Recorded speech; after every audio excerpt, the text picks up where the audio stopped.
اب اس سے اندازہ لگا لیجئے کہ عورتیں یہ جو ماں ہے یا بیٹی ہے بہن ہے یہ عام طور پر نارملی آپ ان کو بولیں تو یہ مان جاتے ہیں، لیکن دجال کے گروپ میں شرکت کے لیے کتنی ایکسائٹ ہوں گی، ایکسائٹمنٹ ان کے اندر پیدا ہو جائے گی کہ بڑوں کی بات تک نہیں مانیں گی عورتیں. تو پھر کیا ہوگا کہ مومن مرد جو ہیں وہ کیا کریں گے، وہ ان کو رسیوں سے باندھ دیں گے کہ کہیں یہ ان کے گروپ میں شامل نہ ہو جائیں. تو اس سے آپ اندازہ لگا لیجئے کہ عورتیں بھی بہت بڑی تعداد میں اس کے گروپ میں شامل ہوں گی. تو یہ وہاں سے اصفہان سے خراسان جائے گا، خوزستان جائے گا، کرمان جائے گا، یہ مسند امام احمد میں ہے. ان تمام کا تعلق، یہ جتنی جگہ میں بتا رہا ہوں، ان کا تعلق ایران سے ہے. اس کا مطلب یہ ہوا کہ قرب قیامت دجال کا ایران کی کافی سلطنتوں پہ قبضہ ہو جائے گا، تبھی تو وہ ان علاقوں میں پھرے گا، اور یہ سارے علاقے جو ہیں یہ ایران کے ہیں. بخاری مسلم میں حدیث مبارکہ ہے کہ حضرت انس بن مالک رضی اللہ تعالیٰ عنہ سے مروی ہے کہ حضور صلی اللہ علیہ وسلم نے فرمایا کوئی ایسا شہر نہیں جس میں دجال داخل نہ ہو سوائے مکہ اور مدینہ کے. یہ مکہ اور مدینہ کی جو حدود میری اسٹڈی کے مطابق جو حرم بنتی ہے یا جہاں سے مسجد جو ہے وہ واضح طور پر نظر آتی ہے، اگر درمیان بلڈنگز نہ ہوں تو وہ اس جگہ میں وہ داخل نہیں ہو سکے گا. لیکن دجال سعودی عرب میں داخل ہو جائے گا. ہاں یہ یاد رکھیے گا، سعودی عرب میں اور مکہ مدینہ میں فرق ہے. یہ مدینہ شریف کی جو مسجد نبوی کی جو حدود ہے نا، یہ اس میں داخل نہیں ہو پائے گا، سعودی عرب میں داخل ہو جائے گا. اب آپ پوچھیں گے وہ سعودی عرب میں کون سی دلیل ہے؟ تو بخاری شریف، مسلم شریف اور مسند امام احمد، یہ تینوں کتابوں کے اندر ایک حدیث مبارکہ ہے. خلاصہ اس کا یہ ہے کہ دجال احد پہاڑ تک پہنچ جائے گا. اب آپ میں سے جتنے لوگ سماعت کر رہے ہیں آپ مجھے بتائیے کہ احد پہاڑ کے پاس تو آپ گئے ہیں نا، سارے لوگ جاتے ہیں. حضرت حمزہ رضی اللہ تعالیٰ عنہ کی وہاں قبر مبارک ہے، وہاں لوگ دعا مانگتے ہیں، احد پہاڑ کے پاس ہی ہے. تو احد پہاڑ تک دجال جو ہے وہ پہنچ جائے گا. یہ بخاری میں بھی ہے، مسلم میں بھی ہے، مسند امام احمد بھی ہے، احمد میں بھی ہے. اور وہ دور سے مسجد نبوی کو وہاں دیکھے گا، احد پہاڑ کے پاس یہ بھی اور اس کے ساتھی بھی. تو دیکھے گا مسجد نبوی کو اور اپنے ساتھیوں سے بولے گا دجال وہ سفید محل دکھائی دیتا ہے، یہ مسجد احمد ہے، یعنی نبی محمد صلی اللہ علیہ وسلم کی مسجد ہے.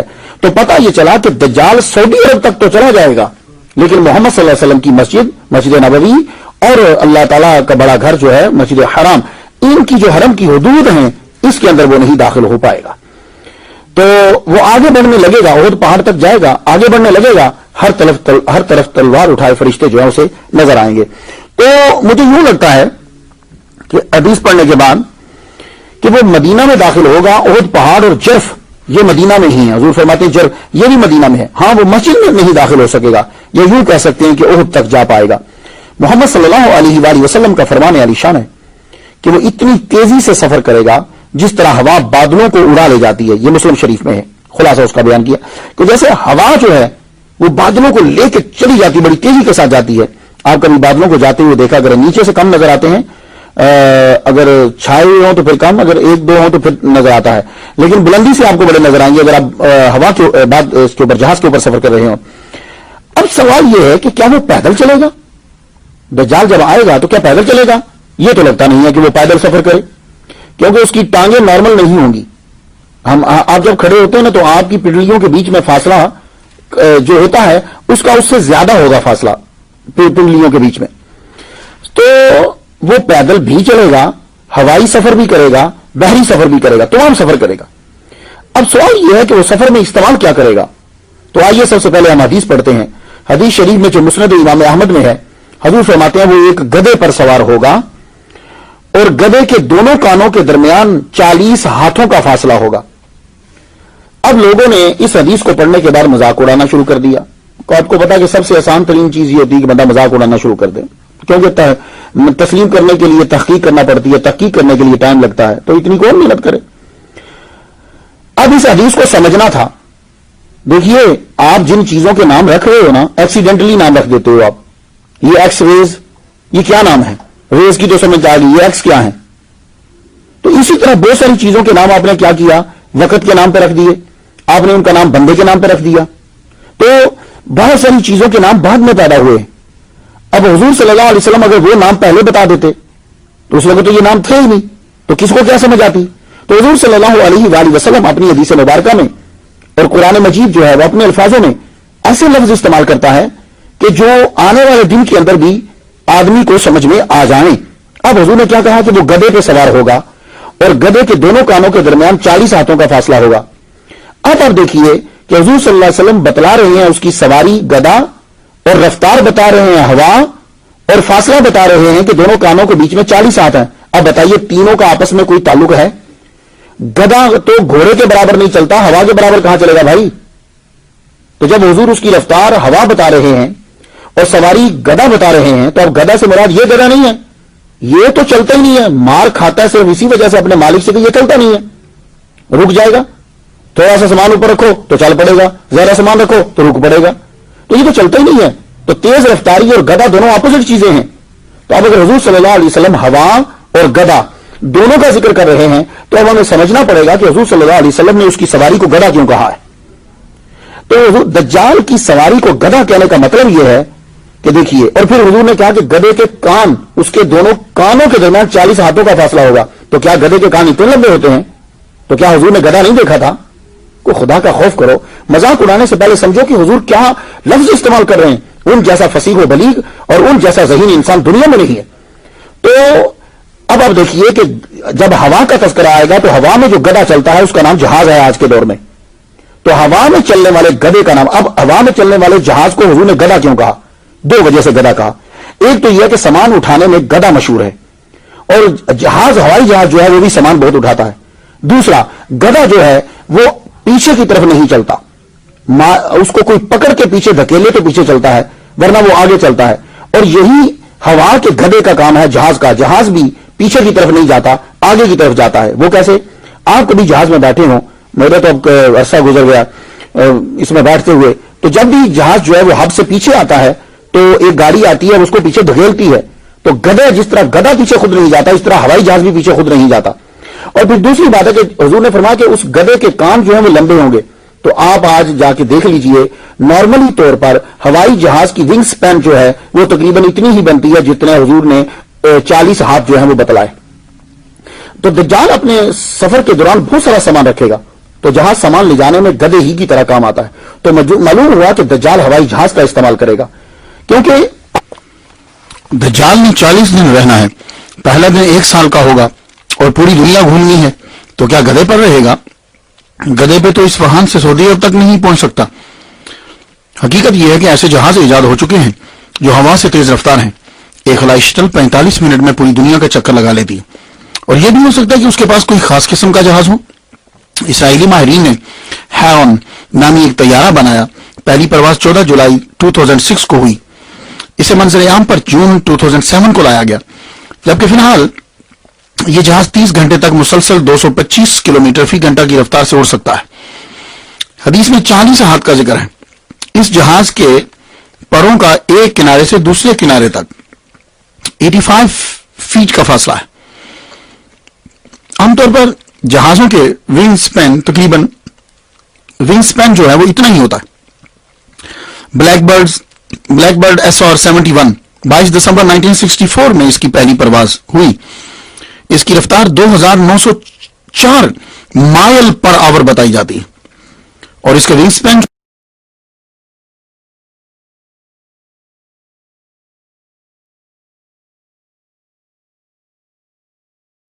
سیگمنٹ ہم شروع کرتے ہیں اور آج اذان مغرب کا وقت ہوگا 5:54 پہ. اب سے ٹھیک 10 منٹ بعد مولانا فیصلہ کرتے ہیں.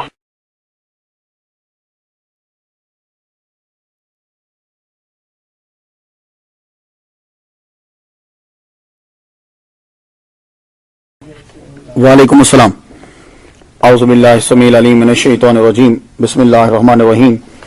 تمام نبیوں کے سردار حضرت محمد صلی اللہ علیہ وآلہ وسلم اور تمام مذاہب کے سردار دین اسلام کے پیروکاروں, السلام علیکم ورحمۃ اللہ تعالی وبرکاتہ. آج ہماری تقریر کا 6واں حصہ ہے.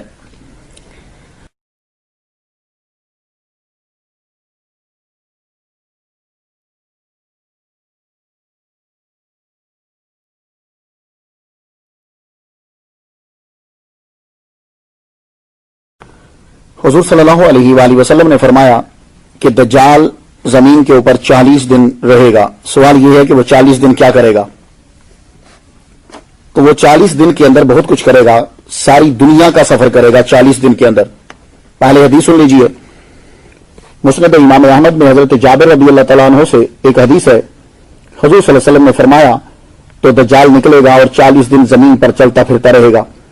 پہلا دن 1 سال کے برابر ہوگا, دوسرا دن 1 مہینے کے برابر, اور تیسرا دن 1 ہفتے کے برابر ہوگا, پھر باقی دن ہمارے عام دنوں کے برابر ہوں گے. یہ بخاری میں بھی ہے اور مسلم میں بھی ہے. اس کی تشریح کچھ محدثین نے یہ کی کہ پریشانی کی وجہ سے دن 1 سال کا لگے گا. یہ بات نہیں ہے, وہ پریشانی کی وجہ سے 1 سال کا نہیں ہوگا, وہ حقیقت میں ہی 365 دن کا ہو جائے گا پہلا دن, اور دوسرا دن جو ہے وہ 30 دن مہینے کے برابر ہوگا, اور تیسرا دن جو ہے وہ 1 ہفتے یعنی 7 دن کے برابر ہوگا, اور باقی دن حضور نے فرمایا کہ وہ عام دنوں کے برابر ہوں گے. یہ عام دنوں کے برابر ہوں گے سے پتہ چلا کہ پہلے دن جو ہیں وہ واقعی ہی بڑے ہوں گے. ان 40 دنوں کے اندر دجال جو ہے وہ مختلف طریقوں سے لوگوں کو اپنا گرویدہ بنائے گا. انسان 3 چیزوں کی طرف بھاگتا ہے, روٹی, پانی اور زندگی.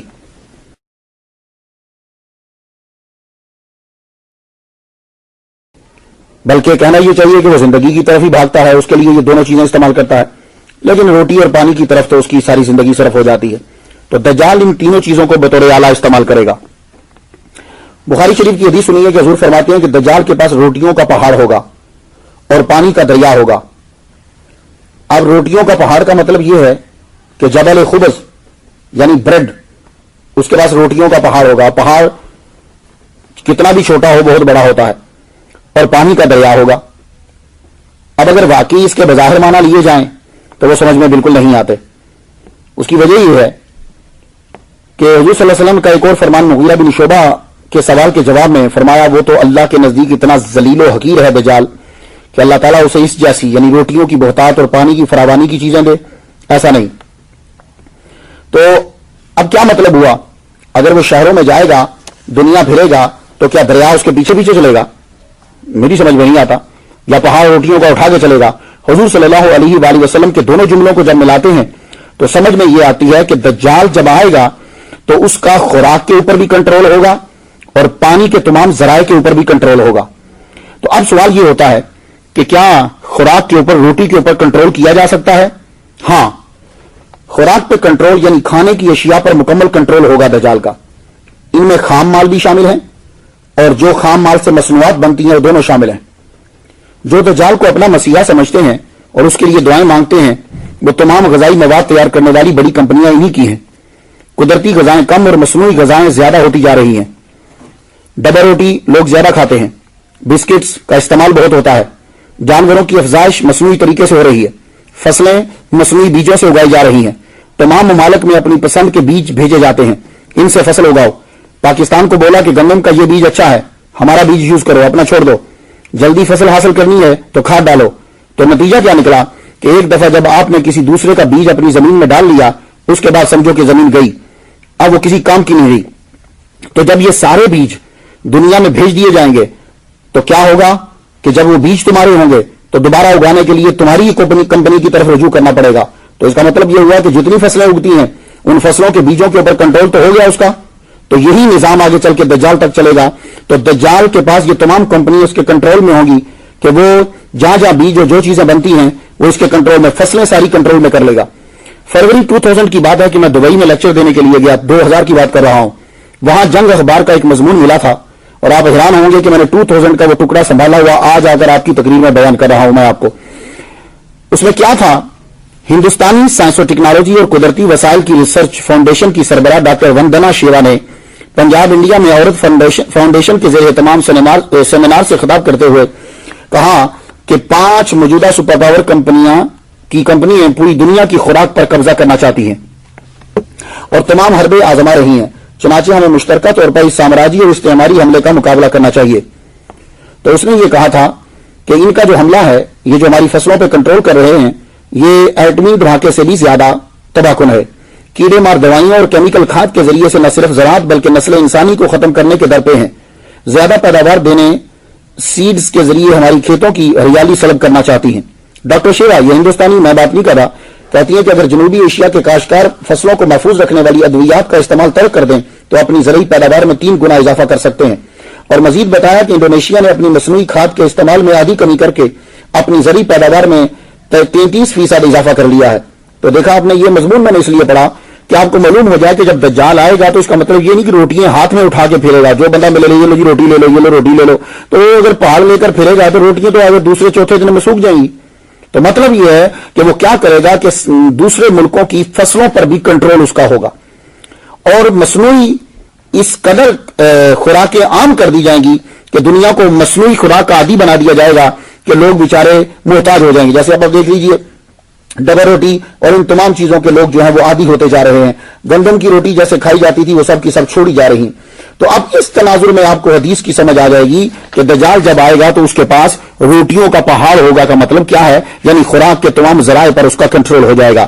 اب جو حضور نے فرمایا کہ وہ پانی کا دریا اس کے پاس ہوگا. اب آپ دیکھیے کہ دریا کسے کہتے ہیں. مجھے دریا کی ڈیفینیشن کرنے کی ضرورت نہیں ہے کہ میں آپ کو بتاؤں کہ دریا جو ہے وہ اتنا ہوتا ہے. آپ کو پتا ہے کہ دریا کتنا ہوتا ہے؟ امریکہ میں دریا اتنے مشہور نہیں, سمندر کے بیچ زیادہ مشہور ہے. ہمارے ملکوں میں دریا زیادہ مشہور ہوتے ہیں. تو دریا اس کے پاس ہوگا. سنن ابی داؤد میں ہے کہ دجال اپنے ساتھ ایک دریا لے کر آئے گا. اب یہ دریا تو کوئی مائی کا لال اٹھا نہیں سکتا. تو اس بات کو ظاہر طور پر محمول کریں تو ممکن نہیں, کیونکہ دریا 6 فٹ کا نہیں ہوتا. دجال شہر شہر پھرے گا. دریا شہر میں آ جائے تو پھر شہر شہر نہیں رہتا. اس کا مطلب بالکل یہی ہے جو اپنی زبان کہتے ہو, اپنی زبان میں آپ کہتے ہو اس بندے کے ہاتھ میں بڑے بڑے بدماش ہیں بھائی, بڑے بڑے منسٹرز اس کے ہاتھ میں ہیں. تو کیا وہ 5 منسٹر اپنے ہاتھ میں پکڑ کے چل رہا ہوتا؟ نہیں, اس کے کنٹرول میں ہوتے ہیں. جب وہ اشارہ کرے گا تو وہ 5 منسٹر اس کی ہیلپ کے لیے آ جائیں گے. یہی مطلب ہے کہ اس کے ہاتھ میں دریا ہوگا, یعنی جب وہ چاہے گا تو وہ پانی دے گا, جب چاہے گا پانی کو روک لے گا. اب پانی کی کئی اقسام ہیں. ایک تو ہے پینے کا پانی, ایک ہے بارش کا پانی, ایک ہے دریا کا پانی جو فصلوں کو دیا جاتا ہے. تینوں پانیوں پر اس کا کنٹرول ہوگا دجال کا. پینے والے پانی پر کنٹرول کیسے ہوگا؟ دیکھیں آج کل دودھ, لسی, سکنجبین اور تخم بالنگا, یہ ساری چیزیں آپ بھول گئے ہیں. گاؤں والوں کو بھی نہیں پتا, اور اصلی دودھ تو اب گاؤں میں بھی نہیں ملتا. سب لوگ منرل واٹر یوز کرتے. یہ منرل واٹر جو ہے یہ اتنی بڑی بیماری ہے, اس کے اوپر اربوں ڈالر کا جو ہے وہ معاہدہ ہوا ہے. ورلڈ واٹر فورم کو ہالینڈ کے اندر کمپنیز کو جب کانفرنس ہوئی تو اس کو پیسے دیے گئے کہ یہ بتلاؤ کہ جو پینے کا پانی زمین کا ہے یہ صحیح نہیں ہے, باٹلز کا پانی پیا جائے. تو جب باٹلز کا پانی اسٹیٹس بن جائے گا تو پھر کیا ہوگا, ہر ایک آدمی وہی پانی پیے گا, تو پینے کے پانیوں پر کنٹرول ہو گیا. اسی طرح مختلف ہیلے بہانوں کے ساتھ گاؤں کے لوگوں کو بھی ٹینک, پائپ, واٹر سپلائی اسکیمیں جو ہے متعارف کروائی جا رہی ہیں. تو لوگ نلکے کا اور کنویں کا پانی نہیں پیتے, جبکہ یہ پانی انسان کی باڈی کے لیے زیادہ مفید ہے, انہوں نے چھوڑ دیا. دوسرا دجال کا یہ ہوگا پانی کا کنٹرول کرنا کہ وہ اپنے نام ماننے والے ملکوں کے پانیوں کو ڈیم کے ذریعے سے بند کر دے گا. اس وقت آپ دیکھ لیجئے کہ جو دوسرے ممالک ہیں ان کے پانیوں کو بند کر دیا جاتا ہے, ان کے دریا بالکل جو ہے وہ خشک ہو گئے. یہی وہ دجال کرے گا کہ پانی جو ہیں ان کو روک لے گا, غیر قانونی بند بنا لیے جائیں گے کہ لوگ جو ہے وہ اپنے پانی کو جو ہے وہ ترس جائیں گے. اب پانی کا ایک ذریعہ بچتا ہے بارش. بارش پر بھی دجال کا کنٹرول ہوگا. اس کے اب 2 معنی ہیں. حضور صلی اللہ علیہ وسلم نے فرمایا, مسلم شریف میں ہے کہ دجال آسمان کو کہے گا بارش برسا, تو بارش برسا دے گا آسمان. ایک اور طریقہ ہے بارشوں پر قبضہ کرنے کا. اگر آپ کرۂ ارض کی فریکوینسی میں مداخلت کریں تو اس سے بھی موسم چینج ہو سکتے ہیں. آپ ویکیپیڈیا, انسائکلوپیڈیا پہ جا کر HAARP ٹائپ کریں تو آپ کو معلوم ہوگا high frequency active auroral research program. اس کا ریسرچ سینٹر الاسکا میں ہے. اس ادارے کو چندہ دیتے ہیں US ایئر فورس اور US نیوی. بتایا کچھ اور جاتا ہے, کام کچھ اور ہے. اس کا اصل کام ہے موسموں میں تبدیلی لانا اور موسموں کو کنٹرول کرنا. راکٹوں اور مصنوعی سیاروں کے ذریعے بادلوں پر کیمیائی مادے چھڑک کر مصنوعی بارش لانا. 1993 سے کام تیزی سے چل رہا ہے. تو آپ کرۂ ارض کی فریکوینسی میں مداخلت یوں کر سکتے ہیں کہ کسی طرح کرۂ ارض میں 7-8 ہرٹز کے بجائے زیادہ آلٹرنیٹو کرنٹ ڈال دیں, تو نتیجہ یہ ہوگا کہ زمین اپنی معمول کی رفتار سے ہٹ کر ایک مختلف رفتار میں اچھلنے لگے گی. تو نتیجہ خارج ہونے والی لہریں فضا اور موسم کو تبدیل کر دیں گی. اس طرح کے تجربے ہو رہے ہیں امریکہ میں. APTI Bernard Eastlund, president of ARCO. Eastland was granted US patent number 46866 1905 for this invention on August 11, 1987. اس نے جو چیز یا تکنیک ایجاد کی ہے وہ مرر فورس کے نام سے ہے. ایسٹ لینڈ نے بتایا کہ ہم اس تکنیک کے ذریعے سے سورج کی ہیٹ کو دوسری طرف موڑ سکتے ہیں. میکنگ اٹ، پھر کیا ہوگا کہ ہواؤں کے رخ پھیرنے میں آسانی ہوگی، جس کے نتیجے میں ایتھیوپیا میں بارش برسائی جا سکے گی. تو اگر آج کے دور میں ایسا ہو سکتا ہے کہ کرۂ ارض کی فریکوینسی چینج کر کے آپ موسم چینج کر سکتے ہیں، یا آپ زمین کے اندر زیادہ ارتعاش بجلی ڈال کر جو اس کی معمول کی رفتار ہے اس کو تیز کر سکتے ہیں، اس کی وجہ سے کیا ہوگا کہ موسم جو ہے وہ چینج ہونا شروع ہو جائیں گے.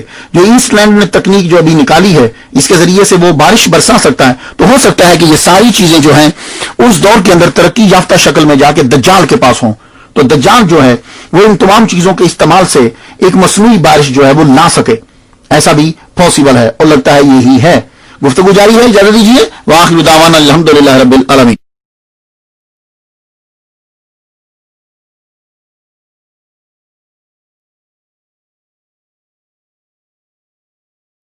اسلامک سیگمنٹ کی طرف آپ کو لے کے چل رہے ہیں، اور یہ سیگمنٹ آپ لیے پیش کرتے ہیں مغرب سے پہلے. اس وقت ہمارے ساتھ لائن پہ موجود ہیں مولانا مختار نعیمی صاحب، اور آپ کو بتائیں گے آج مغرب کا وقت ہوگا 5:55 پہ. دیٹس 5:55. اور آئیے مولانا مختار نعیمی صاحب سے بات کرتے ہیں. السلام علیکم. وعلیکم السلام کا شبہ. اعوذ باللہ السمیع العلیم من الشیطان الرجیم. بسم اللہ الرحمن الرحیم. تمام نبیوں کے سردار حضرت محمد صلی اللہ علیہ وآلہ وسلم اور تمام مذاہب کے سردار دین اسلام کے پیروکاروں، السلام علیکم ورحمۃ اللہ تعالی وبرکاتہ. آج ہمارا جو ہے وہ 7واں حصہ ہے، یعنی پارٹ ہے، قسط ہے یا درس ہے دجال کے ٹاپک پہ. اس پہ آپ کو میں نے پیچھے یہ بتلایا تھا کہ دجال کے پاس روٹیوں کا پہاڑ ہوگا اور پانی کا دریا ہوگا. یہ حضور صلی اللہ علیہ وسلم کا فرمان ہے. اب روٹیوں کا پہاڑ جو ہے وہ ایک لے کر چلے گا تو روٹیاں سمجھ میں نہیں آتی کہ وہ کہاں کہاں تک اٹھائے پھرے گا، اور پہاڑ جو ہے وہ اگر دریا اس کے پیچھے پیچھے چلے گا تو پھر شہر میں پانی آ جائے، ایک دریا آ جائے تو سارا شہر جو ہے وہ ڈوب جاتا ہے. تو اس سے مراد یہ ہے کہ پانیوں پہ بھی اس کا کنٹرول ہوگا. بارش جو ہے ایسا کوئی سسٹم ہو جائے گا کہ بارش جو ہے وہ خود اپنے طریقے سے بھی وہ برسائے گا. وہ کیسے؟ اس کے اوپر ریسرچ جو ہے وہ امریکہ میں ہو چکی ہے. ایسے جو ہے وہ سسٹم بنا لیے گئے ہیں اور طریقے بنا لیے گئے ہیں کہ بارش جو ہے وہ زمین کے اندر ارتعاش پیدا کر کے اس کی لہریں اور اس کی رفتار کو تیز کر کے جو ہے وہ بارش برسائی جا سکتی ہے. اور ابھی 1987 کے اندر جو مرر فورس جو ہے جس کو پیٹنٹ کروایا گیا ہے، اس نے یو ایس فورس اور یو ایس نیوی اور ان سب کو یہ بتلایا ہے کہ میں ایتھوپیا کے اندر بھی بارش برسوا سکتا ہوں. اس کے ذریعے سے ہمیں بڑا فائدہ ہوگا.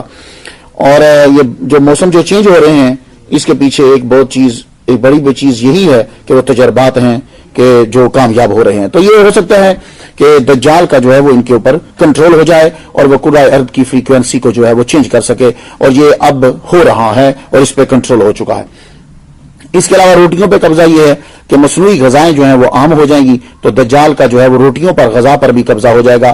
پوری دنیا میں بیج جو ہیں ایسا ہو سکتا ہے کہ دجال جب آئے تو وہی بیج استعمال زمین اگا سکتی ہو جو وہ دے گا، اس کے علاوہ وہ زمین جو ہے نا وہ نہ اگا سکتی ہو. تو یہ صورتحال جو ہے وہ پیدا ہو جائے گی. اب ایک اور حدیث جو ہے وہ میں پڑھتا ہوں، وہ یہ ہے، مسلم شریف میں ہے کہ دجال جب کسی خشک زمین سے گزرے گا اسے کہے گا کہ اپنا خزانہ اگل دے، تو وہ جو زمین ہے وہ اپنا خزانہ اگل دے گی، جس سے زمین کے خزانے اس کے پیچھے یوں ہوں گے جیسے شہد کی مکھیوں کا چھتا چلتا ہے. اب دجال جس دور میں آئے گا تو یعنی کہ زمین کے سارے خزانے جو ہیں، اب زمین کا سب سے بڑا خزانہ کیا ہوتا ہے؟ یورینیم اور پلاٹینیم جو ہے، اس کے علاوہ سونا ہے، چاندی ہے، ہیرے جواہرات ہیں. یہ جو خزانے ہیں اس کے فصل بھی اس میں آ سکتی ہے. وہ زمین جو ہے وہ سب کی سب اگل دے گی، یعنی کہ دولت پر بھی دجال کا جو ہے وہ قبضہ ہوگا. اب یہ دولت کے اوپر دجال کا قبضہ کس طرح ہوگا، تو اس کی مثال میں آپ کو آج کے دور سے دیتا ہوں، اور چونکہ آپ امریکہ میں ہو اس لیے میری بات کو بڑی جلدی سے سمجھ جاؤ گے. آپ یہ جانتے ہو کہ پوری دنیا کی معیشت کو صرف 2 ادارے چلا رہے ہیں, پوری دنیا کو کنٹرول کر رہے ہیں معیشت کو 2 ادارے, ورلڈ بینک اور IMF, انٹرنیشنل مانیٹری فنڈ. تو دنیا کی معیشت کا انحصار ان دونوں اداروں پر مانا جاتا ہے. یہ کسی طرح بھی مقروض ملکوں پر دباؤ ڈال کر وسائل پر تصرف کرتے ہیں. اور ان دونوں بینکوں کو کون کنٹرول کرتا ہے؟ International bankers. اور اس کو کون کرتا ہے؟ Big brothers. تو گویا کہ پوری دنیا کے بینکوں پر کنٹرول جو ہے وہ ان کا ہے. اب میں آپ کو صرف مثال دینا چاہتا ہوں کہ دجال کے دور کے اندر اگر ایسا ہو کہ جس طرح آج کے دور میں انٹرنیشنل بینکرز جو ہیں یہ 2 بینکوں کو کنٹرول کر رہے ہیں اور 2 بینک پوری دنیا کو کنٹرول کر رہے ہیں, تو ہو سکتا ہے کہ دجال کے فالوور جو ہیں یا دجال کے پاس ایسا سسٹم آ جائے اس دور میں کہ وہ پورے بینکوں پر ہولڈ کر لے. یہ میں آپ کو سمجھا رہا ہوں, ویسے آپ سمجھ رہے ہیں کہ میں آپ کو کیا کہنا چاہتا ہوں. تو وہ جو ہے کنٹرول کر لیں. تو اب بتائیے آپ کہ پوری دنیا کے اندر جتنے بھی ممالک ہوں گے, جس کو جو مانے گا اس کو وہ پیسے دے دے گا, دولت اس کے پیچھے پیچھے چلے گی. تو گویا کہ اس کے ہاتھ میں. اور دولت کو ایک اور طرح سے بھی کنٹرول کیا جا رہا ہے, ایک نظام بنایا جا رہا ہے. وہ نظام کیا ہے؟ کرنسی کو ٹوٹلی پوری دنیا سے ختم کیا جا رہا ہے. یہ کرنسی سمجھتے ہیں آپ؟ پیسے, ڈالر. ہمارے ہاتھ میں امریکہ میں تو آتے ہی نہیں ہے. غریب ملکوں کے اندر اتنا ڈھیر لگا رہتا ہے, اٹھاتے ہیں وہ زیادہ پیسے مل جاتے ہیں. آہستہ آہستہ کوشش یہ کی جا رہی ہے کہ سب سے پہلے پوری دنیا کی کرنسی 3 نوٹوں میں تبدیل کر دی جائے. صرف 3 کرنسی پوری دنیا میں چلیں. جیسے ایک یورو ہے, امریکہ کی کرنسی ہوگی, ڈالر چلے گی. ایک جو ہے وہ ایشیا کے اندر ملا کر بنا دی جائے. یہ ابھی سوچا گیا ہے. اور اگر 3 کرنسیاں بڑھ جاتی ہیں تو پھر کیا ہوگا کہ کرنسی پر ہولڈ کرنا بڑا آسان ہو جاتا ہے. زیادہ کرنسی ہو تو ہولڈ کرنا مشکل ہوتا ہے. تو دجال کے پیچھے خزانے چلیں گے. مطلب یہی ہوگا کہ کرنسی آہستہ آہستہ ختم کی جا رہی ہے. تو کرنسی کس طرح ختم کی جا رہی ہے, اس کو وجہ یہ ہے کرنسی کو کیوں ختم کیا جا رہا ہے. ہارڈ کرنسی کو سراغ لگانا بڑا مشکل ہوتا ہے. آپ ہارڈ کرنسی لے جا رہے ہیں تو اس کو ڈھونڈنا بڑا مشکل ہوگا. یہ نہیں میں کہہ رہا کہ ڈھونڈ نہیں سکتے, اس کو ڈھونڈنا مشکل ہوتا ہے.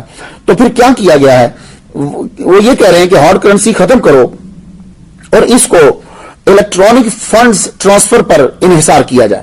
جتنی بھی کرنسی کا لین دین ہو, آگے پیچھے ہو, یہ اس کے ذریعے سے ہو. اس کے لیے کام شروع کر دیا ہے برطانیہ نے اور امریکہ نے. برطانیہ میں ملکی سطح پر سمارٹ کارڈز جو ہیں وہ یوز کیے گئے ہیں. الیکٹرانک منی اور سمارٹ کارڈز, ان کو متعارف کروایا گیا ہے. اس کارڈ کے اندر ایک مائکرو چپ ہوتی ہے. یہ جو سمارٹ کارڈ یوز کیے گئے ہیں مائکرو چپ ہے. مائکرو چپ کیا کرتی ہے کہ جس جگہ آپ نے پیسے خرچ کیے وہ ریکارڈ کر لیتی ہے کہ اس نے آج وال مارٹ سے گروسری خریدی, اتنے پیسے دیے, اور گروسری بھی لکھی جائے گی کہ اس نے جو ہے وہ کدو خریدے ہیں, ٹینڈے خریدے ہیں, کیلے خریدے ہیں, کیا خریدے, وہ ساری اس کے اندر ریکارڈ کر لے گی. پھر اس نے کس جگہ پہ خریدے ہیں, کس ملک میں خریدے ہیں. تو سمارٹ کارڈ کے اندر وہ جو چپ ڈال دی گئی ہے وہ چپ آپ کا ریکارڈ رکھے گی. تو وہ جو برطانیہ نے جو یہ کارڈ چلایا ہے, اس کارڈ کو مونڈیکس اسکیم اور ویسٹرن مڈلینڈ بینکس اور برٹش ٹیلی کام, یہ تینوں کی سرپرستی اس کو جو ہے وہ حاصل ہے. کیونکہ کمیونیکیشن کے بغیر تو ریکارڈ جمع نہیں ہو سکتا نا. تو وہ یہ تینوں کے تینوں اس کو کر رہے ہیں. تو اب جب آپ یہ مثال میری سمجھ گئے تو اب آپ اگلی بات بھی سمجھ جاؤ گے کہ دجال کے دور کے اندر ایسا ہو سکتا ہے کہ کرنسی کو ٹوٹلی طور پر جو ہے وہ ختم کر دیا جائے. اور جب وہ ختم ہو جائے تو وہ یوں کرے گا کہ پھر چونکہ سسٹم کیا ہوگا, ابھی نیکسٹ اسٹیپ یہ ہے کہ اب پتہ نہیں ہماری زندگی میں ایسا ہوتا ہے کہ نہیں, لیکن پلان یہی ہے کہ آئندہ ایسا دور آ جائے گا کہ کوئی آدمی اگر ایک کرنسی استعمال کرتا ہوا پکڑا گیا تو اس کو یا تو قید کر دی, سزائے موت دے دی جائے گی, سزائے موت نہیں تو قید کر دیا جائے گا. یعنی اگر کسی کے ہاتھ میں $1 آ گیا, دیکھا گیا کہ اس کے پاس $10 ہیں یا $20 کا نوٹ ہے, تو یہ لا بنا دیا جائے گا کہ کوئی آدمی کرنسی استعمال کر ہی نہیں سکے گا. اور ابھی اس کا سسٹم بالکل بن گیا ہے. اب کیا ہے, کارڈ کو بھی ختم کر دیا جائے گا. ایک دور کے اندر کارڈ ختم ہو جائے گا, صرف آپ کمپیوٹر پہ بیٹھیں گے, اعداد و شمار کے ذریعے سے اپنے پیسے ادھر ادھر کے, آپ کے پاس صرف یہ ہوگا 2 3 4 5 6 7 8 9 10, بھائی یہ ہوں گے آپ کے پاس 1000 2000 3000, اور گنتی ہوگی, آپ کے جیب میں کچھ نہیں ہوگا, ہاتھ ڈالو گے تو کچھ بھی نہیں ہوگا. تو میں آپ کو سمجھانا چاہ رہا ہوں حدیث مبارکہ اب آپ کی سمجھ میں آ جائے گی. وہ حدیث مبارکہ کس طرح سمجھ میں آئے گی کہ یعنی جو دولت اس کے پیچھے پیچھے چل رہی ہے وہ یہ ہے کہ بینکوں پر کنٹرول جو ہے وہ ٹوٹلی طور پر ہو سکتا ہے کہ دجال کا جو ہے وہ, اس کے علاوہ کوئی سمجھ نہیں آتی. تو دنیا بھر کے اندر اب کیا ہو رہا ہے, یہی تو حال ہو رہا ہے. Central bank, bank of international settlement اور ورلڈ بینک, یہ کام کرنے کے مجاز نہیں ہوں گے. سارے پرائیویٹ بینک جو ہیں وہ ختم کر دیے جائیں گے. یہ ہو سکتا ہے اس کے دور کے اندر ایسا ہو کہ اس کو ختم کر دیا جائے. بینک آف انٹرنیشنل سیٹلمنٹ جو BIS جو ہے، اور ابھی آپ دیکھ رہے ہیں کہ جتنے پرائیویٹ چھوٹے چھوٹے جو بینک ہیں، یہ بڑے 10 بینکوں کے اندر جو عمر جو رہے ہیں، یہ بڑے 10 بینک جو ہیں، ان دنیا بھر میں بینکاری پر BIS اور IMF کا رہنمائی ہو جائے، یہ اسے کنٹرول کر لے گا. تو میں یہ صرف مثالیں اس لیے آپ کو دے رہا ہوں کہ یہ چیزیں آپ لوگوں کو پتا ہیں.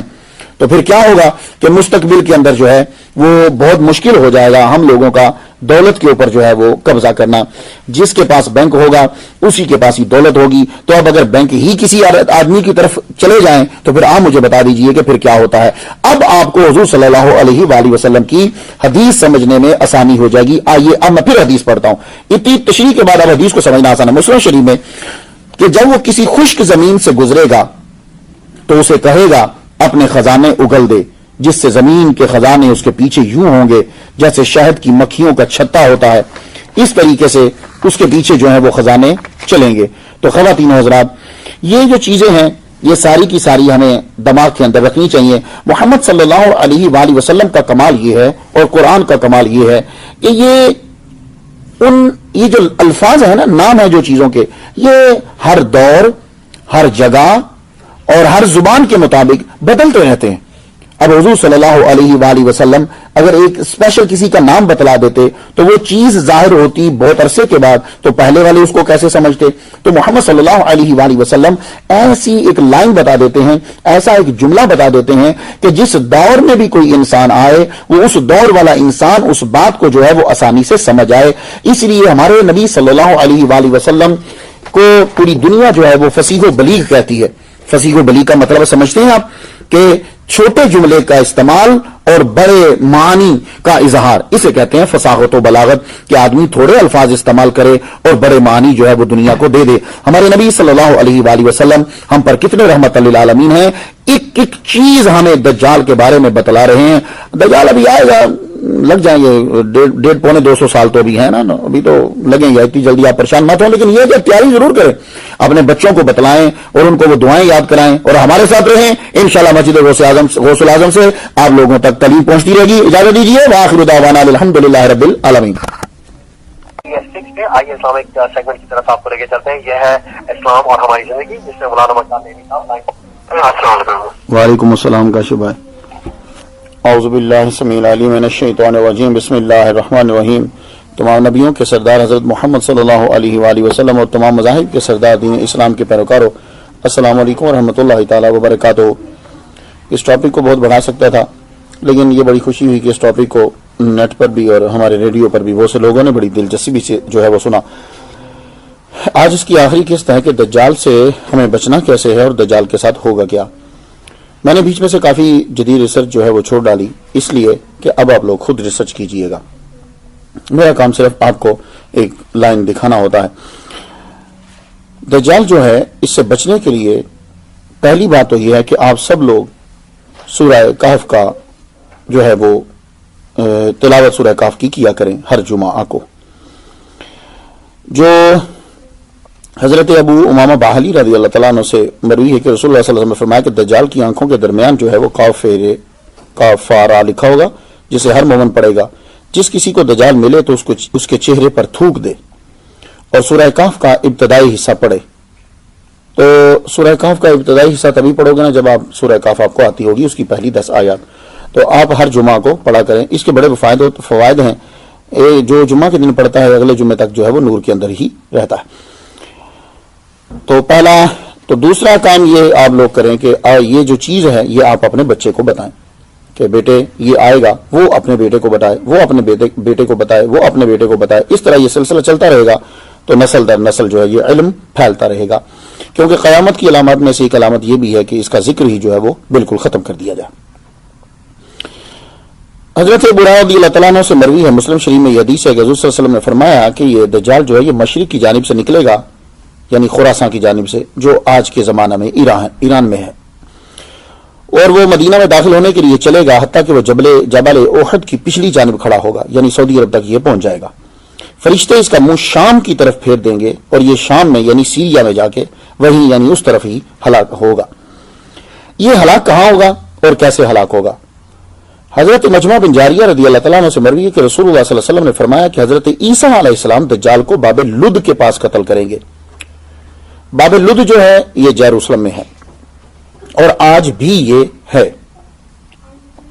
حضرت ابو رضی اللہ تعالیٰ عنہ سے مروی ہے کہ رسول اللہ صلی اللہ علیہ وسلم نے فرمایا کہ مسلمان دجال کے خلاف جنگ لڑنے کے لیے تیاری کر رہے ہوں گے کہ نماز کے لیے اقامت شروع ہو جائے گی. اس وقت حضرت عیسیٰ علیہ السلام نازل ہوں گے.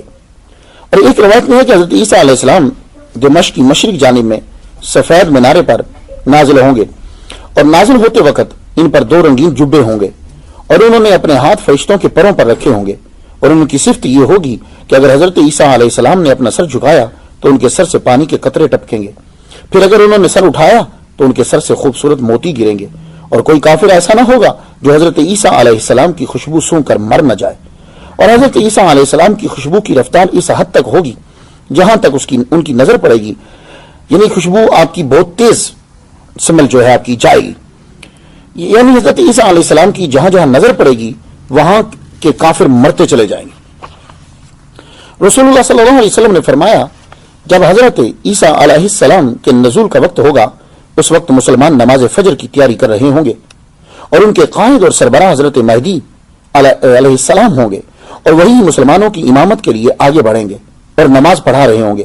حضرت عیسیٰ علیہ السلام نازل ہو جائیں گے تو حضرت مہدی پیچھے نمازیوں کی صف میں شامل ہو جائیں گے. یعنی کیا مطلب کہ نماز کا جب وقت ہوگا تو امام مہدی کا ظہور ہو چکا ہوگا. اس پہ انشاءاللہ الرحمن ہم اپنی اگلی قسطوں میں ڈسکس جو ہے وہ کریں گے. تو ظہور ہو چکا ہوگا اور وہ امام تسلیم کر لیے جائیں گے اور چونکہ روٹین میں وہ نماز پڑھا رہے ہوں گے, ان کا بڑا لشکر ہوگا, تو وہ نماز پڑھانے کے لیے جب آگے بڑھیں گے تو ان کو جب عیسیٰ علیہ السلام کی موجودگی کا احساس ہوگا تو وہ ایک دم سے پیچھے ہو جائیں گے. جب پیچھے ہوں گے تو حضرت عیسیٰ علیہ السلام جو ہیں حضرت امام مہدی کی پشت پر ہاتھ رکھ کر آگے کی طرف کریں گے اور کہیں گے آپ آگے ہو کر نماز پڑھائیں کیونکہ آپ کے لیے ہی نماز کی اقامت ہوئی ہے اور یہ اس امت کے لیے خصوصی عزت ہے. اللہ اکبر جل شانہ. امام حضور صلی اللہ علیہ وآلہ وسلم کا امتی اور آپ کا اہل بیت اور حضرت عیسیٰ علیہ السلام جو ہیں وہ پیچھے نماز ادا کریں گے. یہ پہلی دفعہ ہے. اس کے بعد پھر حضرت عیسیٰ علیہ السلام بھی نماز پڑھائیں گے. حضرت امام مہدی جب نماز پڑھا کر فارغ ہو جائیں گے تو حضرت عیسیٰ علیہ السلام فرمائیں گے دروازہ کھولو. جب دروازہ کھولا جائے گا تو سامنے دجال اپنے لشکر کے ساتھ کھڑا ہوگا جس کی تعداد 70,000 ہوگی. وہ سب کے سب جو ہے وہ اسی کے پیروکار ہوں گے. ان میں سے ہر ایک کے 5 تلوار ہوگی اور سر پر تاج ہوگا, یعنی اسلحے سے وہ مکمل طور پر جو ہے وہ لیس. جیسے حضرت عیسیٰ علیہ السلام کی نظر دجال پر پڑے گی تو وہ ایسے پگھل جائے گا جیسے نمک پانی میں پگھل جاتا, یعنی گویا کہ اس کو موجودگی کا احساس نہیں ہوگا. لیکن حضرت عیسیٰ علیہ السلام اور حضرت امام مہدی اندر نماز پڑھ رہے ہوں گے اور دروازہ مسجد کا بالکل ٹوٹلی بند ہوگا اور یہ اپنے لشکر کے ساتھ مسجد کو گھیرے ہوئے ہوگا. تو جو ہی حضرت عیسیٰ علیہ السلام حکم دیں گے کہ دروازے کو کھول دیا جائے تو اب اس کی پہلی دفعہ نظر پڑے گی. نظر پڑتے ساری یوں ہی جیسے نمک پگھلتا ہے ایسے وہ پگھلنے لگ جائے اور ڈر کے مارے پھر بھاگے گا. حالانکہ اس کے پاس تعداد بہت زیادہ ہوگی, لشکر اس کا بڑا ہوگا, لیکن پھر بھی وہ ڈر کے بھاگے گا. حضرت عیسیٰ علیہ السلام اس کے پیچھے بھاگیں گے پھر اور اس کو جا کر باب لد کے پاس حضرت عیسیٰ علیہ السلام پکڑ لیں گے. حضرت عیسیٰ علیہ السلام دجال کو جو ہے وہ قتل کریں گے. حالانکہ یہ پگھلتا ہے, یہ پگھلنے کا مطلب آپ محاورہ نہ لیجئے گا, واقعی ریل میں وہ پگھلے گا. لیکن عیسیٰ علیہ السلام کیا کریں گے, قبل اس کے کہ وہ پگھل جائے آپ اپنے اسلحے کے ساتھ اس کے ٹکڑے کر دیں گے اور آپ کا اسلحہ جو ہے وہ اس کے خون کے ساتھ جو ہے آلودہ ہوگا.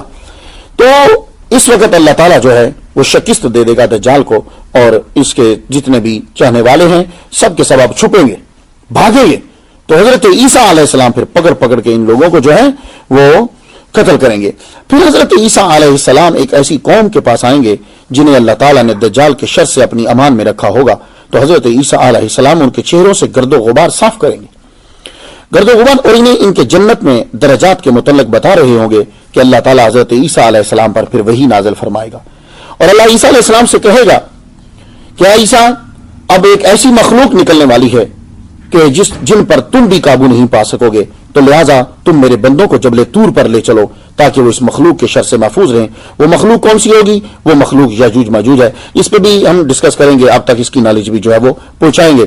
تو سب سے زیادہ دہشت جو ہے وہ دجال کے اوپر عیسیٰ علیہ السلام کے بعد کس کی ہے؟ وہ بنو تمیم کی ہے. ان کی بہت زیادہ دہشت جو ہے وہ اس کے اوپر ہوگی. حضور صلی اللہ علیہ وآلہ وسلم نے ہمیں ساری ڈیٹیل جو ہے وہ ہر چیز کی بتا دی ہے، تو اب یہ ہمارا فرض بنتا ہے کہ ہم یہ چیزیں آگے آپ تک پہنچاتے رہیں۔ میں نے 8 قسطوں کے اندر آپ لوگوں کو یہ چیزیں پہنچا ڈالی، یہ میرا منصب اور یہی میرا فرض ہے، ڈیوٹی ہے کہ میں یہ چیزیں آپ تک پہنچاؤں۔ اب آپ کا آگے سننے کے بعد فرض بنتا ہے کہ یہ چیزیں آپ اپنے بچے تک پہنچائیں، وہ بچے کو کہیں کہ بیٹے یہ چیزیں تم نے آگے اپنے بیٹے کو پہنچانی ہے۔ کوئی چیز، کوئی ایسا کوئی حدیث ہو، کوئی جملہ ہو تو بلغوا انی ولو آیا، فرمانے علی شان ہے، دنیا کے سب سے بڑے بادشاہ المخلوق کے اندر جن کے برابر کوئی نہیں، محمد صلی اللہ علیہ وسلم کا یہ فرمان ہے، بلغوا انی ولو آیا، ایک جملہ بھی ہو تو وہ تم آگے پہنچا دو۔ آئیے اللہ تعالیٰ سے دعا کرتے ہیں کہ اللہ تعالیٰ ہمیں اس سے محفوظ رکھے، اور جو بھی اس کا زمانہ پائے اسے بھی جو ہے وہ اللہ تعالیٰ محفوظ رکھے۔ اجازت دیجیے، وآخر دعوانا الحمدللہ رب العالمین۔